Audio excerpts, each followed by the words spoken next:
Hi, I'm Paul Basolka, Ivy Masters Learning Center at ivymasters.com. And today we're going to look at the 21st question from Linear Digital SAT.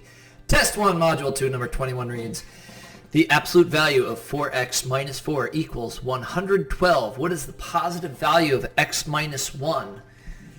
Kind of an advanced strategy, but something that will make your life so much simpler is to look at the relationship between what you're given and what is asked for. What you might notice there is that 4x minus 4, the greatest common factor there is 4. If I divide that by 4, and then divide the other side by 4, then what I get is x minus 1 equals 28. And I'm done. That's what it's asking for. So you want to be able to see that. So always check to see that relationship. Alternately, now how will a textbook typically tell you to do this? And this is something you can do for every absolute value, but it's going to take much longer and we're going to wind up with the same result. By the way, anytime it asks you for something like not x, but like x minus 1, usually you'd solve for x minus 1 without ever solving for x, and that's exactly what we just did. It's the most efficient way to solve.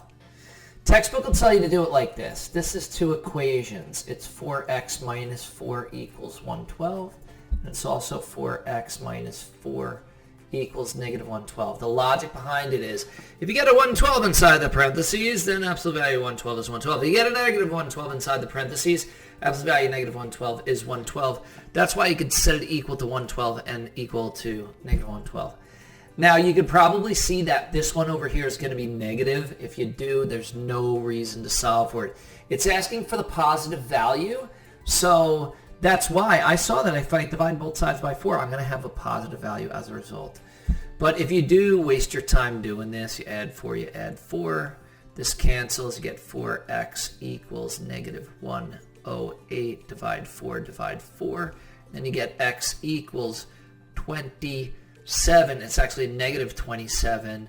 And then it's x minus 1. So it's going to be minus, then, well, actually, I'll cross that out. So x minus 1. If I subtract 1 from this side, I got to subtract 1 from that side, and then it's going to be negative 28. So that's a solution, but we need a positive value.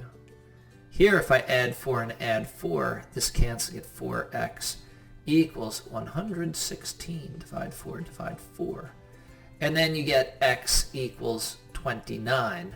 Now notice, it's x minus 1, so if I subtract 1 from both sides, I get x minus 1 equals 28. Either way, your answer is 28. Get it right away. Thank you for joining us today. If you like this video, click like. You can share it with someone who has difficulty with absolute value questions or misses subtracting the 1 or doesn't know if it asks for x minus 1, solve for x minus 1 right away. So any question you'd like to see answered from any official PSAT or SAT or ACT, leave that in the comments. I'd be happy to shoot a video on it. Click subscribe so you don't miss anything and check out our 1-minute video on TikTok. Have a great day.